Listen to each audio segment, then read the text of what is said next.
Dear students, good evening. मैं पीयूष कुमार त्रिपाठी स्वागत करता हूं आप सभी का अपने YouTube channel SCS EDU point पर। आज मैं आपके सामने पुनः बोर्ड एग्जाम कैप्सूल श्रृंखला के तहत 2020 के सेट नंबर 2 को लेकर हाजिर हूं, जिसमें हम लोग इसके कुछ महत्वपूर्ण सवालों को हल करेंगे। तो आइए बिना देर किए हुए हम लोग आज की क्लास को शुरू करते हैं। तो चलिए देखिए आज की क्लास का पहला सवाल।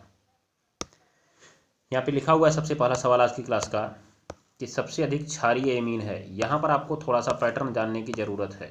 ध्यान दीजिएगा आप लोग, यहाँ पर आपको पैटर्न जानने की ज़रूरत है। कैसे? देखिए, एमीनों की क्षारीय प्रबलता का क्रम आपको देखना चाहिए। एमीनों की क्षारीय प्रबलता का क्रम, एमीनों की क्षारीय प्रबलता का क्रम। तो पहली बात मैं आपको बता दूं कि एमीन में क्षारीय गुण आता क्यों है। ठीक है, तो देखिए, जब आपने लुईस के अनुसार अम्ल और क्षार की परिभाषा पढ़ी होगी, तो जो लुईस अम्ल होते हैं, समझिएगा ध्यान से, लुईस अम्ल जो होते हैं वो इलेक्ट्रॉन ग्राही का काम करते हैं। किसका काम करते हैं जी? इलेक्ट्रॉन ग्राही का काम करते हैं। और जो लुईस क्षार होते हैं वो भैया इलेक्ट्रॉन दाता का कार्य करते हैं। तो दाता का कार्य कौन कर पाएगा? देखिए, दाता का कार्य वही कर पाता है जिसका अष्टक पूरा हो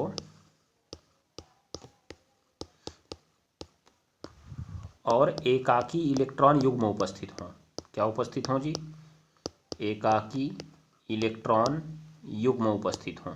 ठीक है, अष्टक पूरा होना चाहिए और एकाकी इलेक्ट्रॉन युग्म उपस्थित होना चाहिए। ठीक है, ये बात को आप ध्यान में रख लीजिएगा। तो ऐसे परमाणु जिनका अष्टक पूरा होगा और एकाकी इलेक्ट्रॉन युग्म होगा वो लुईस क्षार का काम करेंगे। तो आप जरा अमोनिया की बात करिए। नाइट्रोजन की जब आप बात करते हैं परमाणु क्रमांक होता है 7, लिखते हैं 2,5, बाहरी कोश में होता है 5। तो एक बंद इधर बनाता है, एक इधर, तीनों हाइड्रोजन से बना लेता है बंद और अपने 2 इलेक्ट्रॉन को अपने पास बचा के रखता है। वही कहलाता है एकाकी इलेक्ट्रॉन युग्म। वही कहलाता है एकाकी इलेक्ट्रॉन युग्म, जिसे यह देने का काम कर सकता है, इसलिए यह इलेक्ट्रॉन युग्म दाता है। तो आप कहेंगे सर ये अमोनिया है, तो आप एमीन का चर्चा कर रहे थे। तो मैंने कहा रुक जाओ, देखो, यही आप यह हटाओ और इसकी जगह आर जोड़ो, बन गया एमीन। इसकी जगह आर जोड़ो, बन गया एमीन। फिर दूसरा यह हटाओ, उसकी जगह भी आर जोड़ दो, बन गया एमीन। द्वितीयक एमीन बन गया। ये एक हटाए तो प्राथमिक एमीन, 2 हटाए तो द्वितीयक एमीन, और जब तीसरा भी हटा दिए तो बन जाता है तृतीयक एमीन। ठीक है, अब देखिए, नाइट्रोजन को इलेक्ट्रॉन देना है किसी को। अब जब नाइट्रोजन के पास इलेक्ट्रॉन ज़्यादा होने लगे तो आसानी से दे देगा। तो जो एल्किल समूह है प्लस आई प्रभाव उत्पन्न करता है, मतलब इलेक्ट्रॉन को नाइट्रोजन की ओर धक्का देता है। अब जब इस नाइट्रोजन को पीछे से इलेक्ट्रॉन मिलने लगे तो क्या अपने इलेक्ट्रॉन को रखना चाहेगा? नहीं, मतलब आसानी से दे देगा, तो जब एक आर जुड़ा था तो एक ही तरफ से धक्का दे रहा था, 2 जुड़े तो 2 तरफ से धक्का मिला, मतलब और ज़्यादा हो जाएगा, 3 जुड़े तो 3 तरफ से होगा, और ज़्यादा हो जाएगा। मतलब जो तृतीयक वाला होगा इसका क्षारीय गुण सबसे ज़्यादा होना चाहिए, क्योंकि सबसे ज़्यादा धक्का इसी में हुआ है, तो इसका क्षारीय गुण जो है सबसे अधिक होना चाहिए। परंतु मैं आपको एक बात बता दूं कि क्षारीय गुण सबसे अधिक तृतीयक का न होकर द्वितीयक का होता है। किसका होता है जी? द्वितीयक का। तो आप इस क्रम को देख लीजिए, क्षारीय प्रबलता का क्रम, क्षारीय प्रबलता का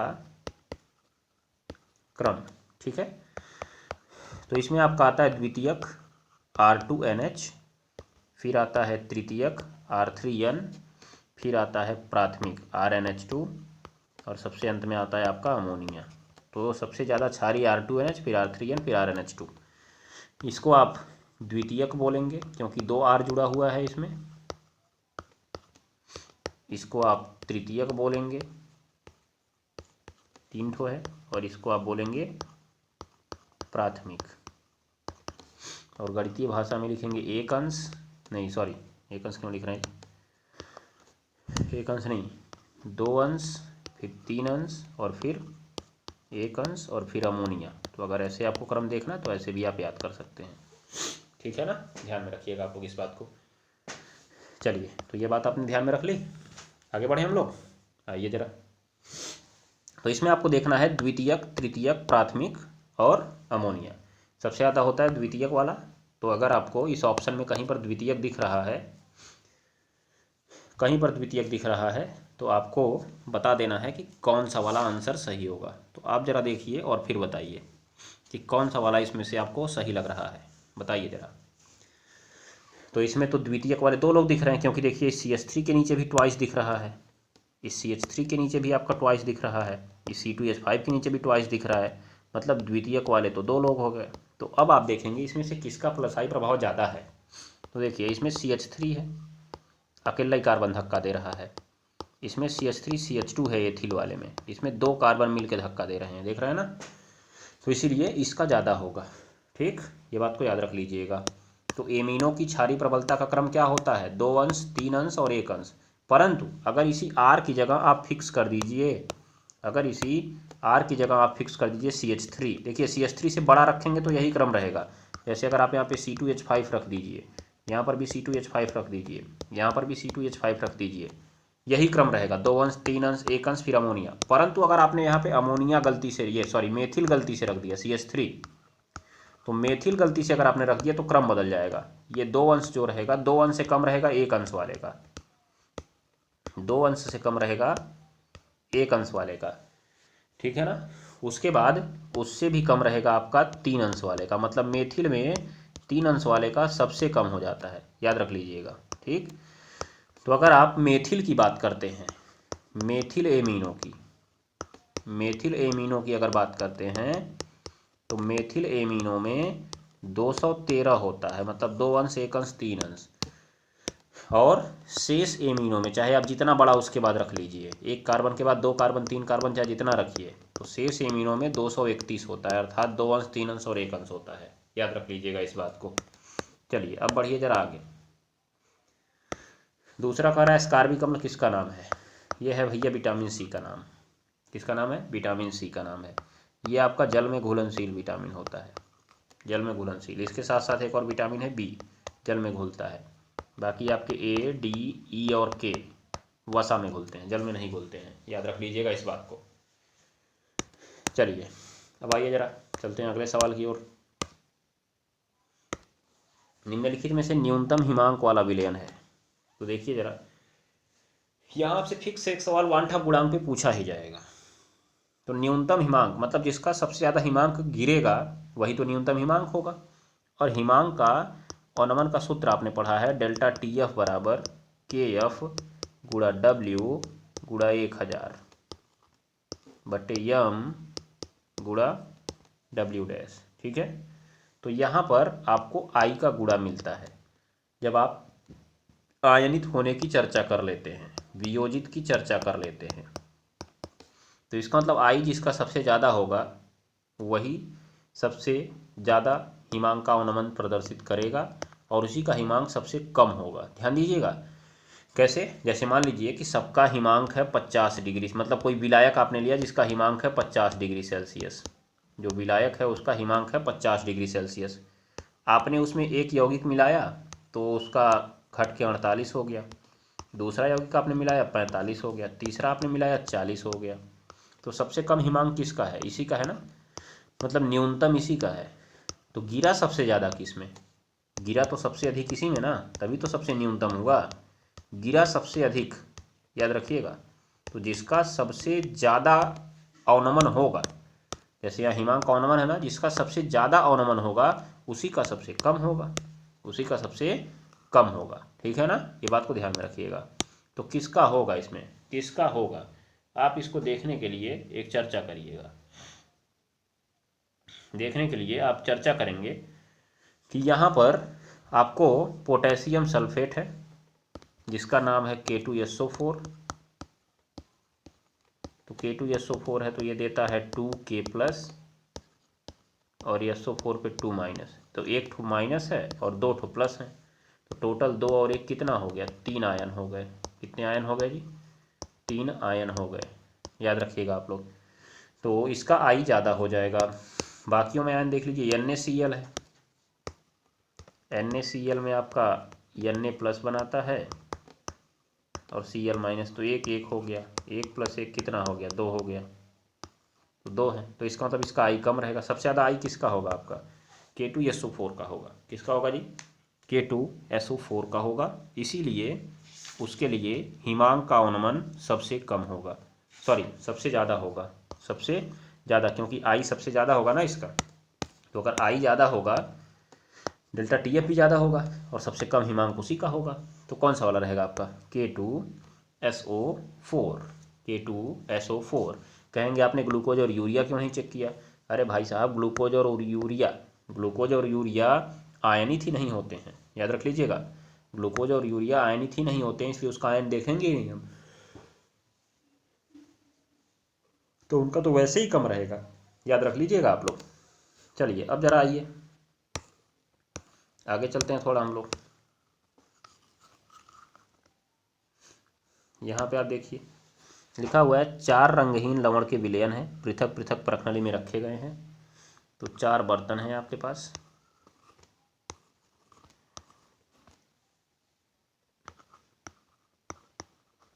पहले बर्तन में है ZnNO3 ट्वाइस,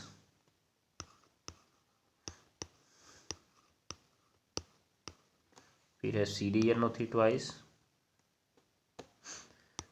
फिर है आपका AgNO3 और फिर है आपका PbNO3 ट्वाइस।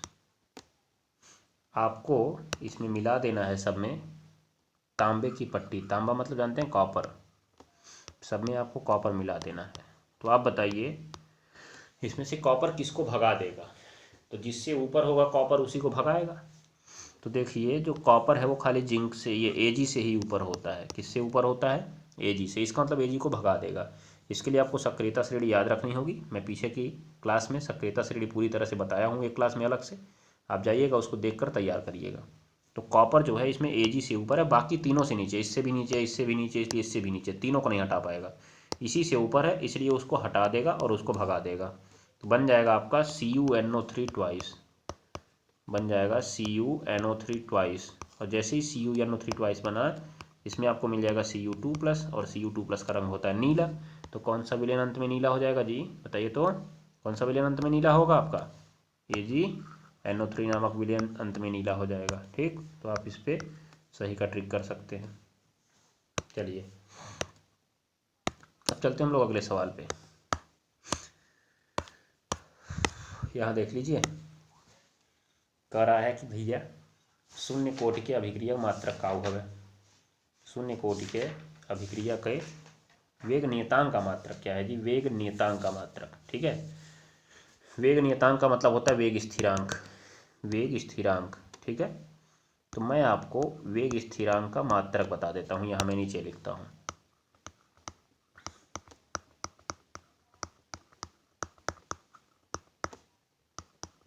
वेग स्थिरांक का जो मात्रक है आप उसको लिखिएगा, यहाँ पे रहेगा मोल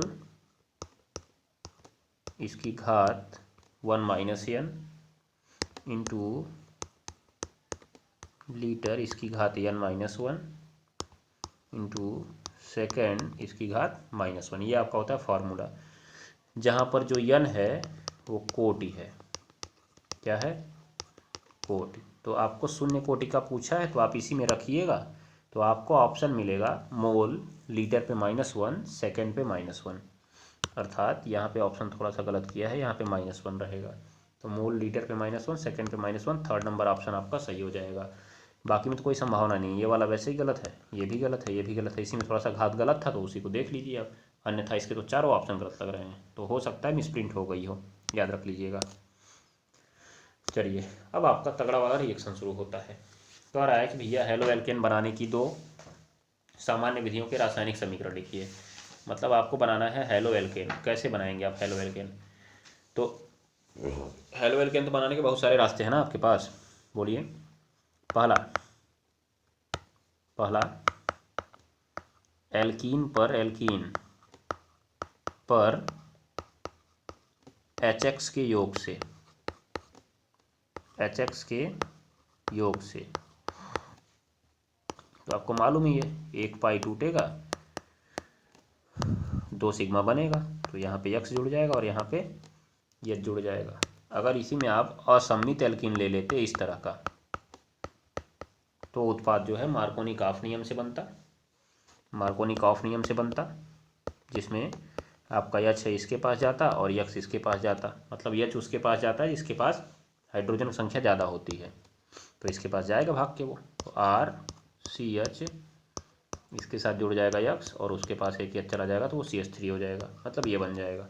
तो पहला हो गया आपका एल्कीनो पर HX के योग से, पहला लिखिएगा आप एल्कीनो पर HX के योग से। दूसरा आप लिख लीजिएगा, दूसरा एल्कोहलों की PCl5 से क्रिया द्वारा, एल्कोहल की PCl5 से, जब नॉर्मल पैटर्न है तो काहे के लिए सर पटकना, बोलिए, तो क्या हो जाएगा, एल्कोहल की अब PCl5 से क्रिया कराएंगे तो क्या होगा बताइए, तो भगा देगा ना उसको, भगा देगा जी तुरंत, ध्यान दीजिएगा आप लोग। तो जैसे ही भगाएगा PCl5 तो अपने आप को POCl3 और प्लस HCl बना ही लेगा, इससे आप परिचित हैं ही, और आपका R सिंगल बॉन्ड क्या बन जाएगा, Cl, देखिए बन गया कि नहीं बन गया। और इसकी लुकास अभिकर्मक से भी क्रिया करा दीजिए, लुकास परीक्षण आपने पढ़ा है ना एल्कोहल का, तो एल्कोहलों की लुकास अभिकर्मक से क्रिया जो होती है ZnCl2/HCl से, यही है लुकास अभिकर्मक, लुकास अभिकर्मक, ये बोलते हैं इसको लुकास अभिकर्मक, ठीक है ना, ध्यान में रखिएगा आप लोग इस बात को। तो एल्कोहल ROH और इसका HCl का क्रिया करने के लिए आता है, उपस्थिति रहती है ZnCl2 और निर्जल रहता है, निर्जल, जिससे वो जल को सोख लेता है, क्या कर लेता है जी, जल को सोख लेता है। जल को सोखने का मतलब आपका यहाँ से OH और यहाँ से H बाहर निकल जाता है, तो आपका बन जाता है R सिंगल बॉन्ड Cl, ध्यान दीजिएगा। तो यहाँ भी एल्किल हैलाइड बन गया, मैंने 3 आपको बता दिए, एक लुकास अभिकर्मक से क्रिया द्वारा, एक PCl5 से क्रिया द्वारा, और तीसरा एल्कीनों पर जल के योग से।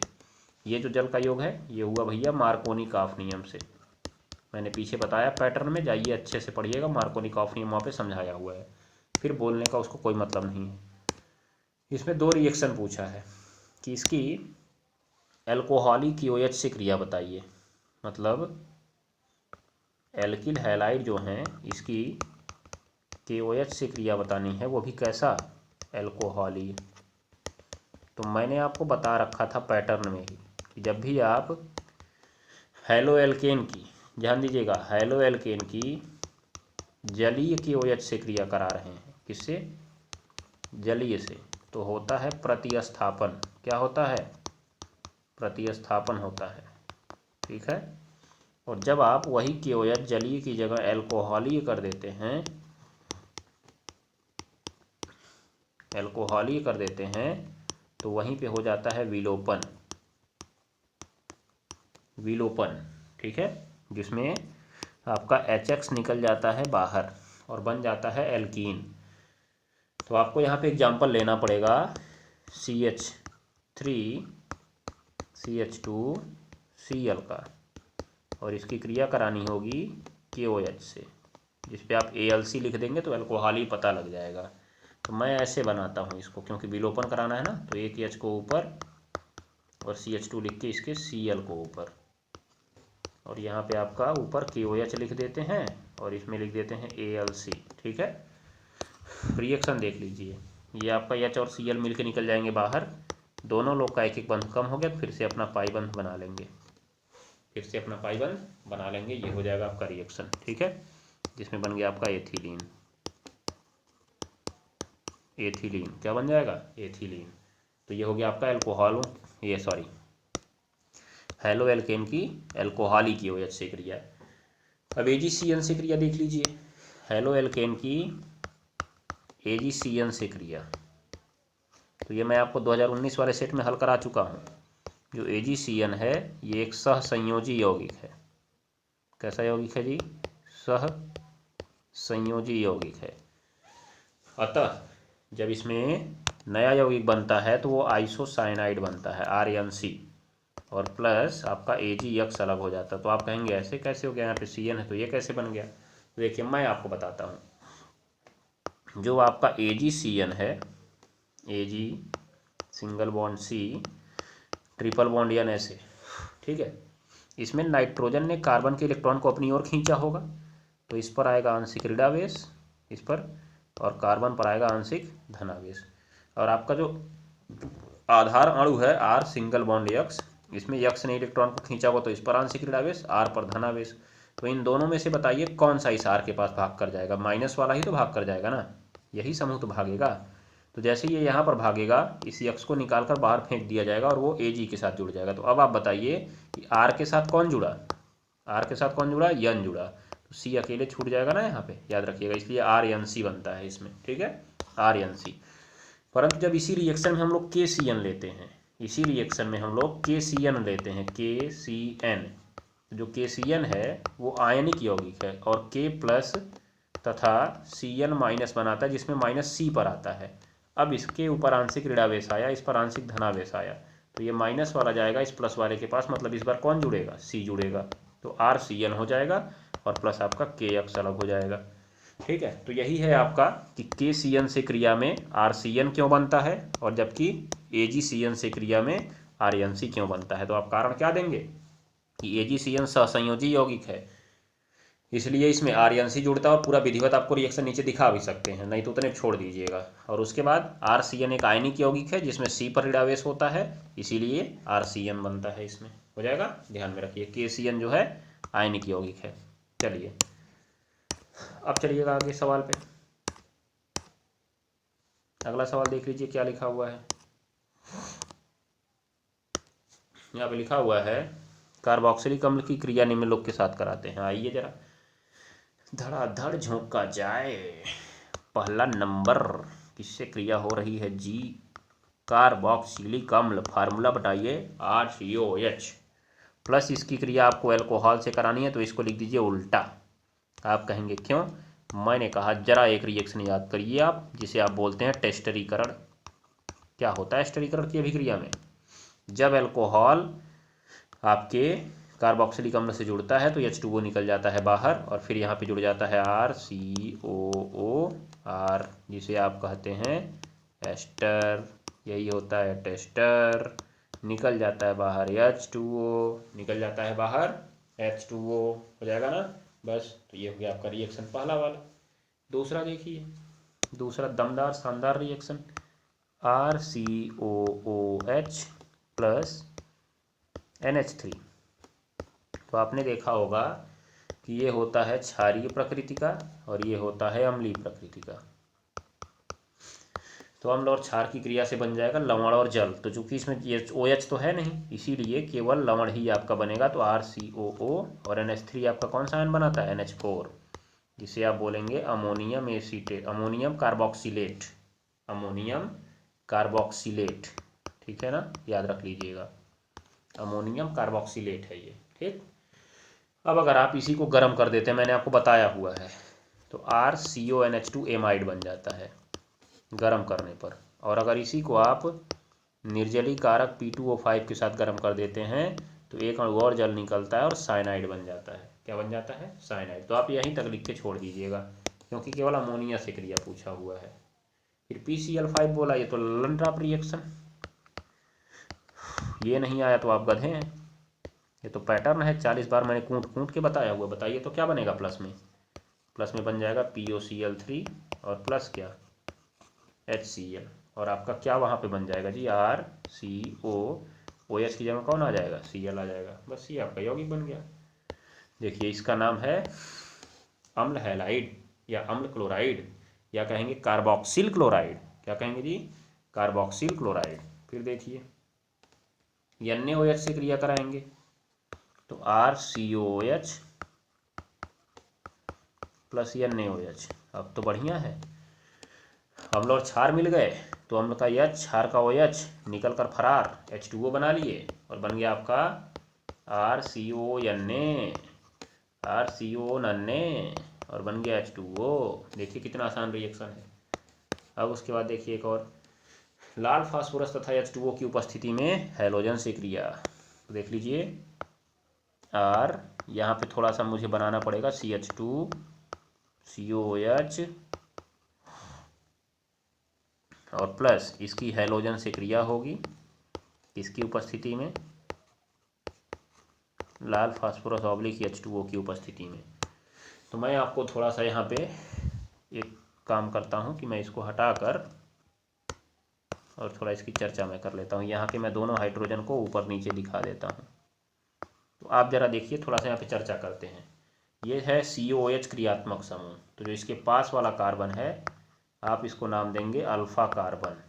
ठीक, तो उस अल्फ़ा कार्बन के पास जितने भी हाइड्रोजन है, जैसे ये दोनों लोग, इनको बोलते हैं अल्फ़ा हाइड्रोजन, इनको बोलते हैं अल्फ़ा हाइड्रोजन। तो जब लाल फास्फोरस की उपस्थिति में हैलोजन क्रिया करता है कार्बोक्सिलिक अम्ल से, तो वह उसके अल्फ़ा हाइड्रोजन को एक एक करके विस्थापित कर देता है, एक एक करके विस्थापित कर देता है। मतलब RC पहले नीचे वाले को विस्थापित कर देगा, यक्ष समूह, जो यक्ष समूह है पहले नीचे वाले को विस्थापित कर देगा तो यहाँ पे यक्ष आ जाएगा, फिर ऊपर वाले को विस्थापित कर देगा तो यहाँ पर यक्ष आ जाएगा, और ये आपका सिंगल बॉन्ड COH बचा रहेगा। ठीक है, समझ में आया।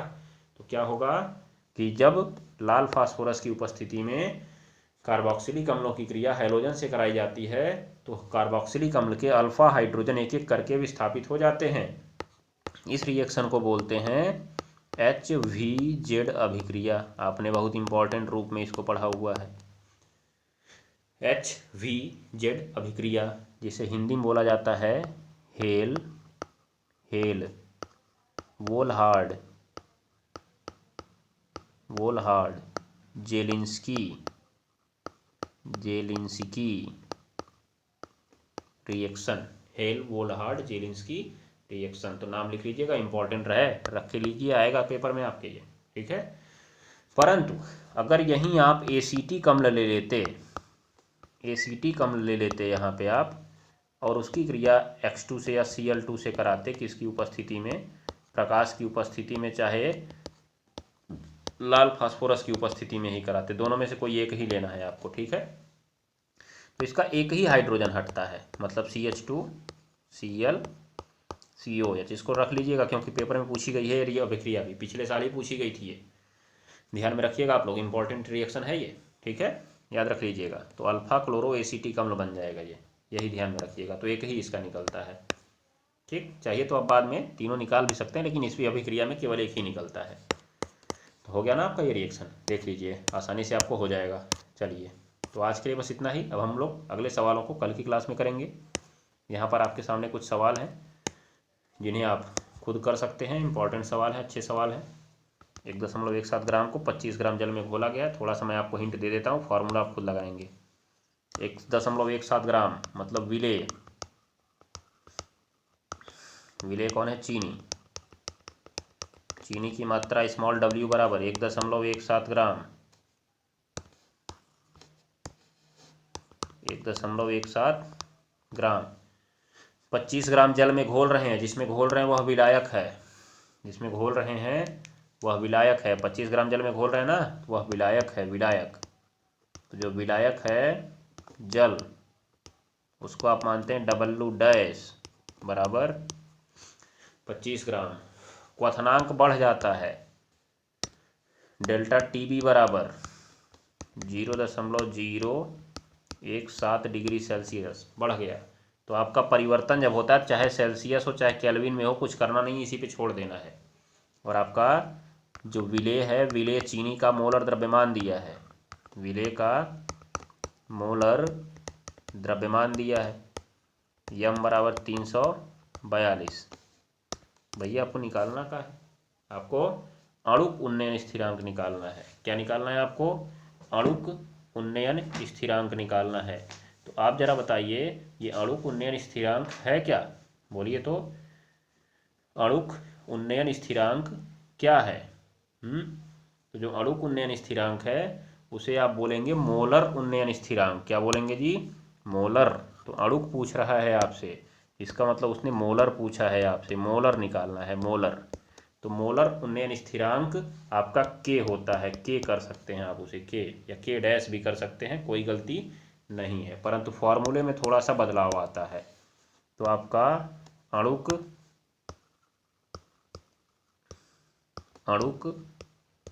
उन्नयन स्थिरांक के निकालना है, के। तो डेल्टा टीबी का फॉर्मूला के पदों में लिख दीजिए और सारे मान रख के पक्षांतर कर लीजिएगा।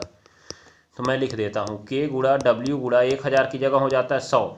अगर आप यहाँ पे के बी किए होते, के बी, तब 1000 रहता, परंतु आपने अब के कर दिया है तो यहाँ पे आपका हो जाएगा 100, मतलब 100। कितना हो जाएगा? 100, ठीक है। और बटे आपका आ जाएगा यम गुणा डब्ल्यू डैश, सारे मान मैंने आपको बताए, रख के पक्षांतर कर दीजिए, आंसर आ जाएगा। ठीक है, ये बात को ध्यान में रखिएगा। समझ में आ गया? चलिए, फिर यहाँ पे आपका जो है सिल्वर नाइट्रेट का 10 ग्राम है। मैं इसकी चर्चा कल कर लूँगा सवाल का। वैसे मैंने एक बार पीछे आपको बता दिया पिछले साल में। ये आपको मोल प्रभाज खुद निकालने हैं और इन सवालों की चर्चा मैं कल करूँगा। तब तक आप इसको लगाने का प्रयास करिएगा, देखिए आप क्या कर पाते हैं। आणविकता की परिभाषा देना है, आणविकता और कोटि में अंतर भी बताना है, तो आप देखिएगा, बताइएगा क्या कर सकते हैं। लास्ट में कुछ रिएक्शन है, इनकी भी चर्चा हम लोग कल करने वाले हैं, कल की क्लास में। वैसे ये वाला मैंने आपको बता रखा है पिछली क्लास में, पाइरोलुसाइड से पोटेशियम परमैंगनेट कैसे बनाते हैं और उसकी ऑक्जेलिक अम्ल से क्रिया भी मैंने बता दिया है। अर्थात ये रिपीटेड क्वेश्चन है 2019 में भी और 2020 में भी, तो सतर्क रहिएगा, पूछा जा सकता है क्योंकि अब आपके सिलेबस में आ चुका है ये। चलिए, तो आज के लिए बस इतना ही, मिलते हैं कल की क्लास में। तब तक के लिए नमस्कार, टाटा, गुड बाय। पढ़ते रहिए, पढ़ाते रहिए, हंसते रहिए और हंसाते रहिए तथा शेयर करते रहिए और शेयर कराते भी रहिए। धन्यवाद।